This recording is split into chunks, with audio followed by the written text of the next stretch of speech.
In this video, we are going through everything that really matters to get the absolute maximum out of your Pimax Crystal Super. Hi everyone, I'm Stefan, your VR accomplice. Let's dive in.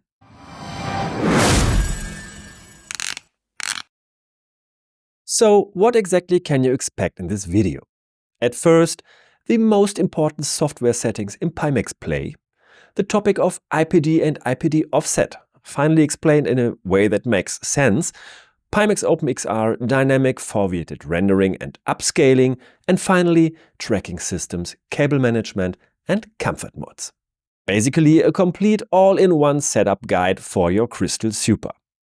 You will find all the links to the tools and accessories I mentioned down in the description. If you enjoy the video, I'd really appreciate a thumbs up and of course consider subscribing so you don't miss the next Crystal Super updates.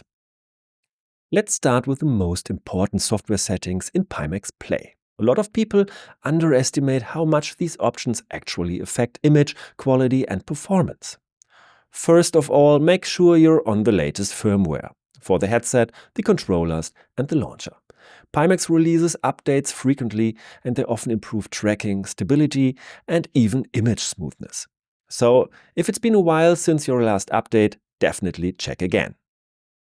Under Image Quality, you'll find the render resolution setting that controls how high the image is rendered internally before being sent to the headset. Don't just crank it to maximum, test what your system can handle first. The nice thing is you can adjust this per game, since every title stresses your system differently. In fact, render resolution and sharpness work best in combination. Martin from Pimax actually showed this in a great test using a 4090 and Half-Life Alyx. He started with render resolution at 0.75, decent image but FPS drops. Then resolution at 0.65 and sharpness at 0.5. He got equal or better clarity with stable 90 FPS.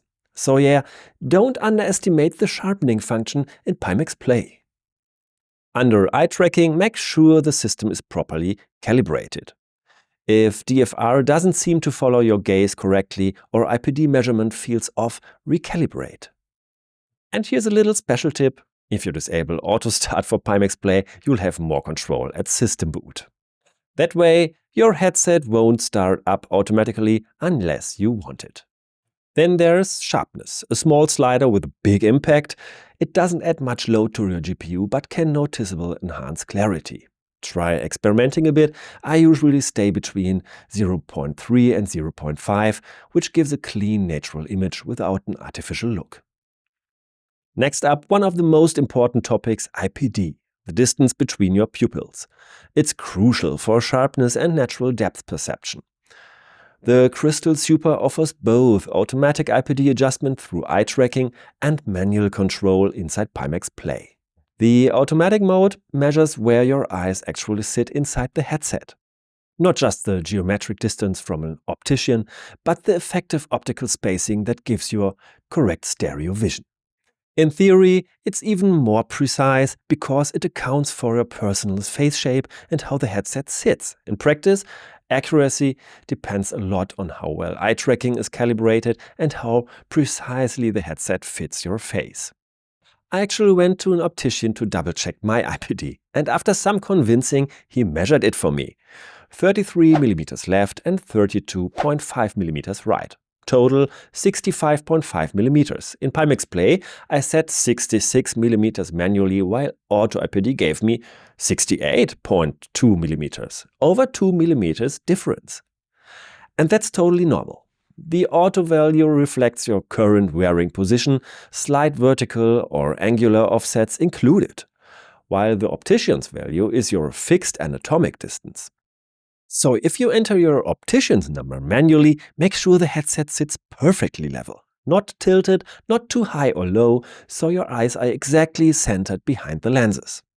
Only then will the manual IPD truly match reality. At the end of the day, it's partly personal preference. Some swear by the automatic mode, others prefer manual fine-tuning by feel. Go with whatever gives you stable depth and relaxed vision. That's your perfect IPD. Now, IPD Offset isn't about belief, it's pure fine-tuning. It lets you shift the left and right images horizontally and vertically to balance depth perception and eye comfort. It's not about aligning your virtual and real controllers, it's about achieving natural, relaxed depth. Here is a simple test.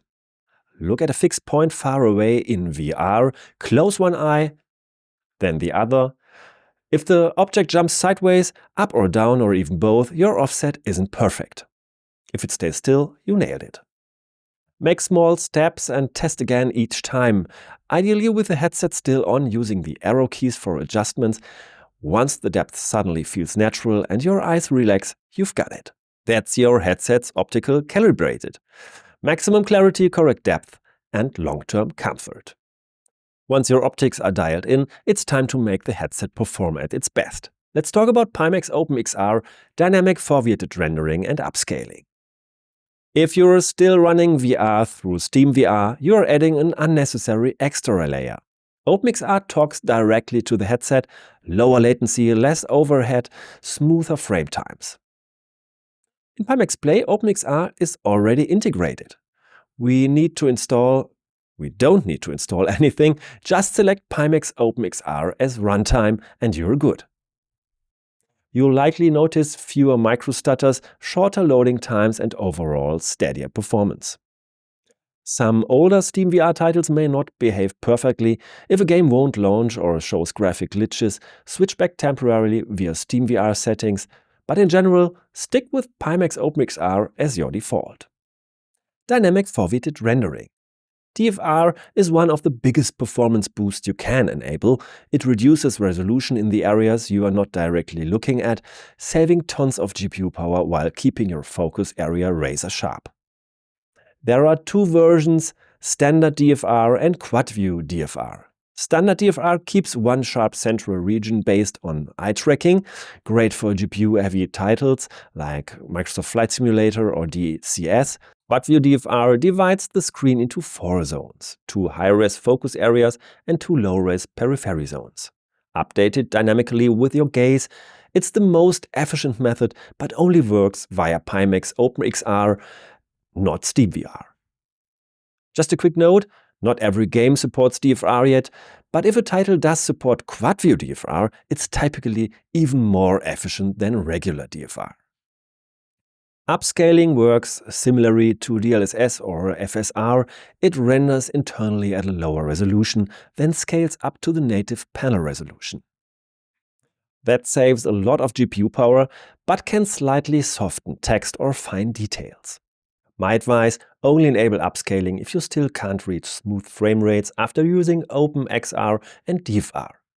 If your system already runs well, native rendering will always give the sharpest result. Quick recap, Pimax OpenXR means a direct connection, lower latency and smoother performance. DFR is dynamic and eye-tracked, offering the best efficiency in quad-view mode. Upscaling is an optional fallback for extra performance when needed. Combine these smartly and you'll get both maximum clarity and optimal performance. Once the visuals and performance are tuned, the final piece is comfort. And trust me, this part makes or breaks your VR experience. The Crystal Super isn't the most comfortable headset out of the box, in my opinion, but with a few simple tweaks, you can make it really pleasant to wear. The headset should sit straight, evenly balanced, and not press too much on your forehead or nose. If the front feels heavy, work on the balance. There are excellent aftermarket solutions, for example from studio firm Creative. I've made a couple of videos in German language showing how to use their accessories to dramatically improve comfort. These include alternative face and rear pads, a different head strap for better balance, and counterweights to stabilize the headset. For me, balancing is way more important than saving a few grams in total weight. Ideally, the headset should almost float in front of your eyes, not pressed into your face, just comfortable suspended. You'll find all links and my Studio Foam mod videos in the description below. Even though the Crystal Super is wired, you can make it feel nearly wireless with good cable management. I personally use the VR wire system, my favorite so far. It runs the cable through ceiling pulleys, so the weight is completely off your head. The cable moves with you naturally, whether you turn, lean or sidestep. You'll never feel pulled or restricted. It also keeps the cable above you, reducing the chance of stepping on it or tripping. On a 3 by 2 meter play area, I can move freely without tangles. For seated setups or smaller rooms, there are lighter pulley systems from Kiwi or AMVR. Good budget alternatives if you don't want a full VR wire install. I've linked both options in the description as well. Controllers and tracking. Tracking has improved a lot with recent software updates. The inside-out tracking is now noticeably more stable and accurate. Even shooters are okay now, which was unthinkable not long ago. Still, for maximum precision, especially in shooters or rhythm games like Beat Saber, Lighthouse tracking is the clear winner. With base stations and compatible controllers, you'll get the most accurate and consistent tracking possible. The Lighthouse faceplate for the Crystal Super is almost ready for release. Once it's out, you can easily integrate the headset into a full Lighthouse setup with perfect controller tracking. So if you already have base stations or want the best precision, keep an eye on that. For everyone else, inside-out tracking is now quite solid and improving with every update. I personally think comfort is the part most people forget when trying to get the maximum out of the headset, but it's actually what makes the biggest difference over time. A well-balanced fit, soft padding and smart cable setup let you play longer, stay more immersed, and truly enjoy what the Crystal Super can deliver. If this video helped you fine-tune your setup, please give it a thumbs up. It really supports the channel. And let me know in the comments which tips made the biggest difference for you or what topics you'd like me to cover next. I read everything.